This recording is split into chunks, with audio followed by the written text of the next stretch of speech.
Evangelho de hoje é o Evangelho de Lucas, capítulo 8, versículo 1 a 3.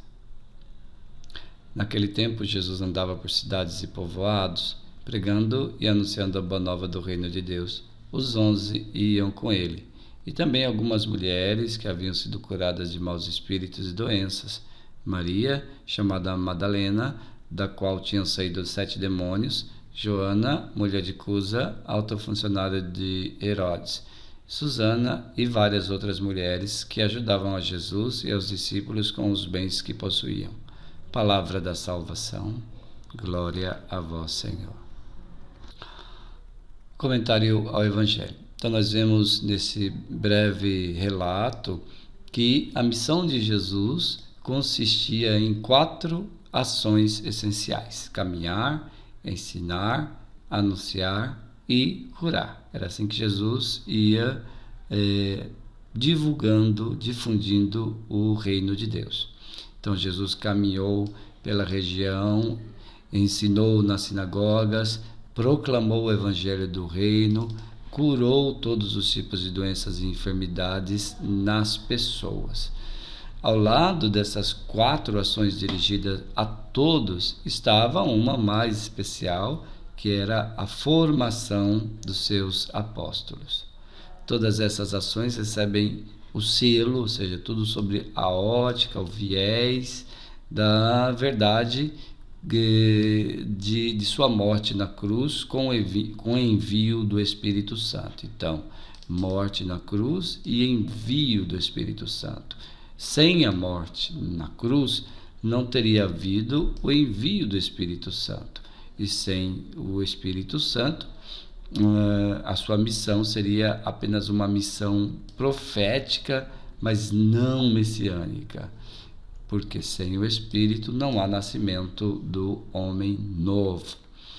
Então, os apóstolos que devem viver a mesma missão de Cristo até hoje, não só aqueles apóstolos que viveram a mesma missão de Cristo, mas hoje a igreja deve fazer o mesmo.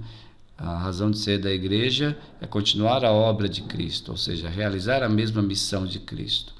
No entanto, de maneiras diferentes, de acordo com o tempo, de acordo com as situações. O fato é que assim como Jesus realizava essas 4 ações, nós também temos que realizar essas ações. Nós temos que ir, né? E o Papa Francisco tem falado muito de uma igreja em saída. Então nós temos que ir, caminhar, andar, fazer discípulos através da pregação da palavra, né? Batizar, que ministrar os sacramentos, né? E ensinar. Ensinar significa aquele que foi batizado, que agora é uma nova criatura, ele deve aprender a viver segundo o Evangelho. Portanto, não basta batizar, nós devemos batizar e ensinar, né? Existe uma pregação que é aliada a ir, que é a missionariedade, né? E fazer discípulos. Uma é essa pregação, que é a pregação do pescar.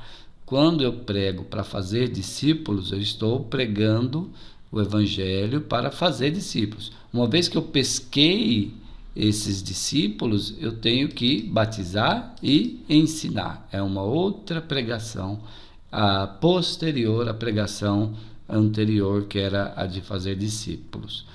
Então, eles são capazes de fazer isso, os discípulos, né, só serão capazes de fazer isso se forem cheios do Espírito Santo.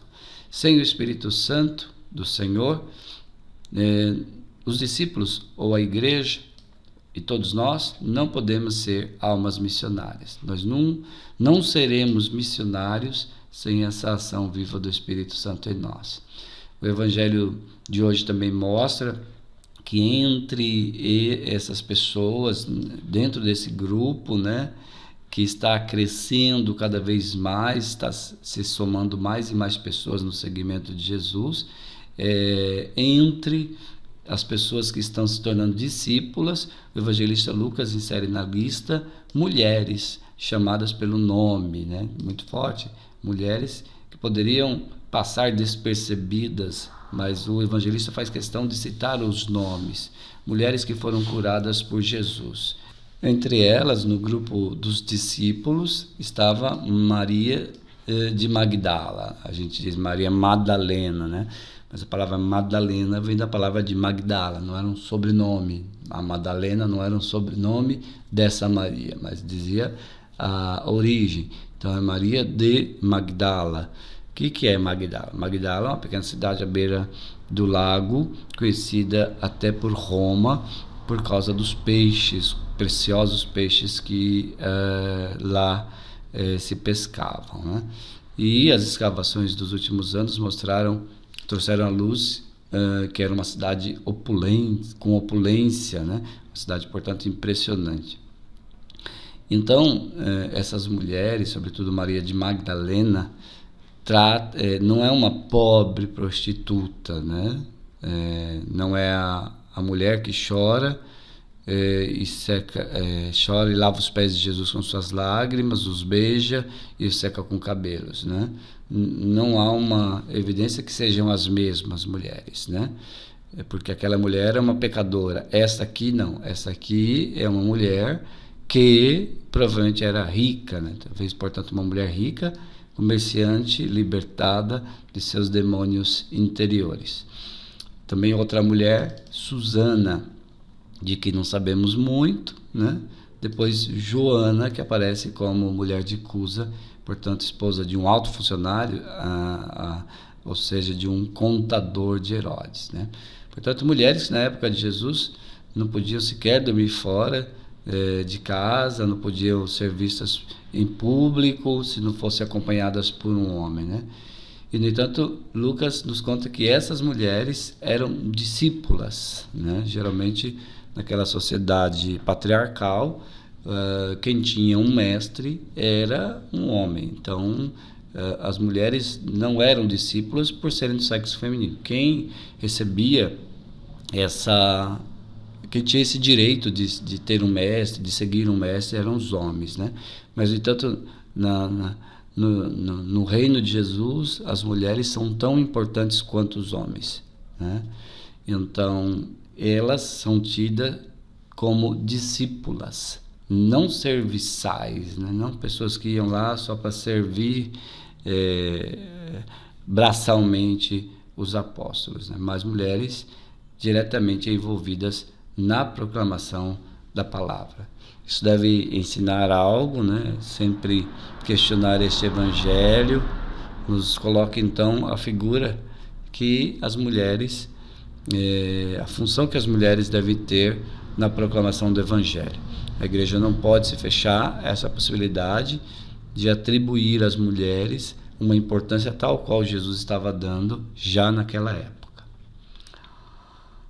Então vamos à nossa oração. Senhor, hoje nós entendemos que seremos capazes de realizar a tua missão, de continuar a tua missão se formos cheios do Espírito Santo. Então, Senhor, nós te pedimos o teu Espírito, para que sejamos assim impulsionados pela unção do teu Espírito e cheguemos a todos e realizemos a continuidade de tua obra no meio da sociedade, Senhor. Sem o Espírito Santo, nós não seremos almas missionárias. Então faz de nós, Senhor, almas missionárias, homens, mulheres, pessoas de todas as idades. Queremos difundir, divulgar a tua palavra com o Espírito Santo, com a unção que vem do alto. Não apenas palavras vazias, mas palavras que toquem o coração, sejam cheias de sentido e de verdade. Glória ao Pai, ao Filho e ao Espírito Santo, como era no princípio, agora e sempre. Amém.